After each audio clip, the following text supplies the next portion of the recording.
Okay, so this is, I'd say, an intermediate drill. There's a little bit of improv. So we're doing 3 defenses to load up our lead hook. First one is the block. So here now I'm just going through defenses that end with the block. So again, same stance. See if we're blocking a lead hook. When we're blocking the lead hook, obviously we want to cover that rear side of the head where the hook is targeted. But as we're blocking, we are rotating, but we're keeping our weight on the back leg. We rotate to take the edge off, but we don't transfer the weight to the lead leg because that leaves us vulnerable and a bad position of balance.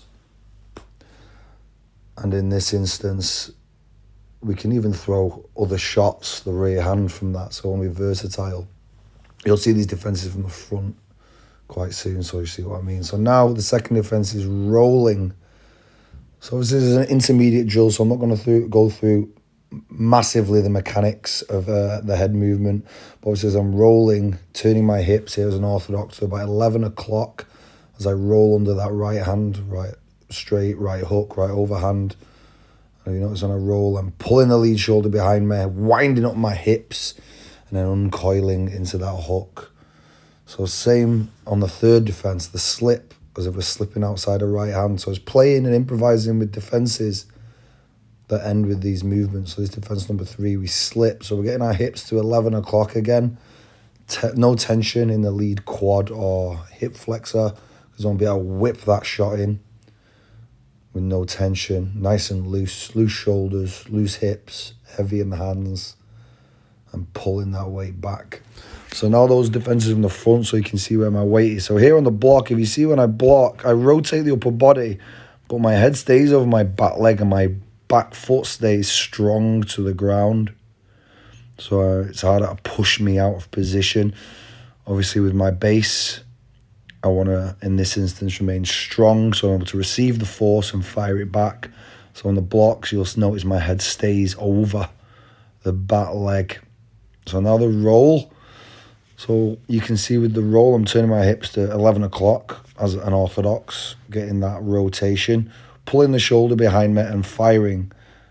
So if you watch when I roll, you can't see my lead shoulder. I drop, do my defenses, and I pull the lead shoulder behind me.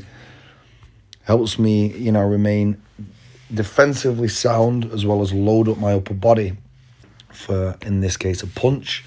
But in other cases, it'll be using that shoulder rotation to help us pivot and move. So now we're just using the slip. The slip's the same principle. I'm getting those hips to 11 o'clock, pulling the lead shoulder behind me to help coil my body. The coiling in this instance is the lead hook. It could be any lead-handed shot or any pivot to the lead side, really. But we're always focused on trying to hide the shoulder, help our body rotation, help us coil into the movements.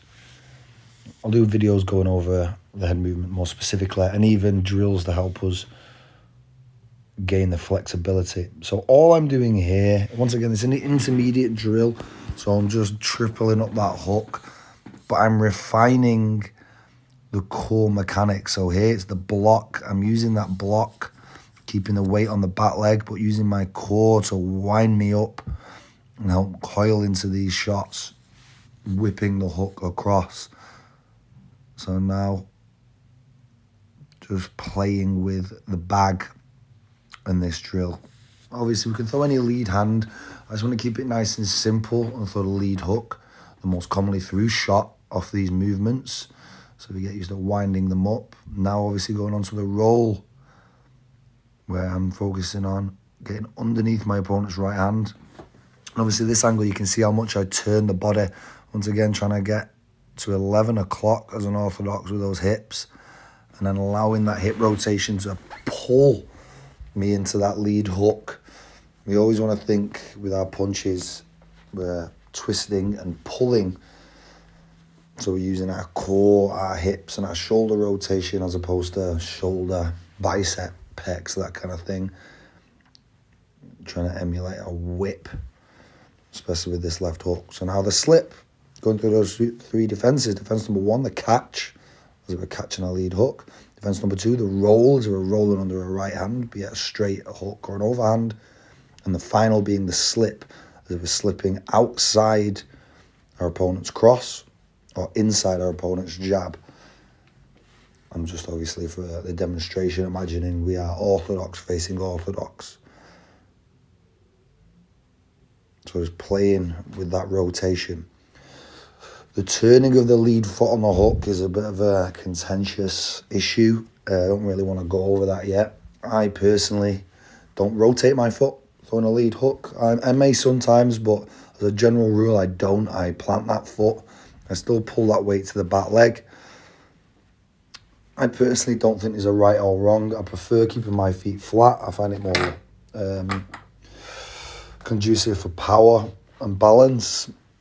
But if you're someone who likes to rotate your lead foot, that is up to you. Won't go into that too much, but I'm not too black and white about it. I just have my preferences, and I'm just going through these motions.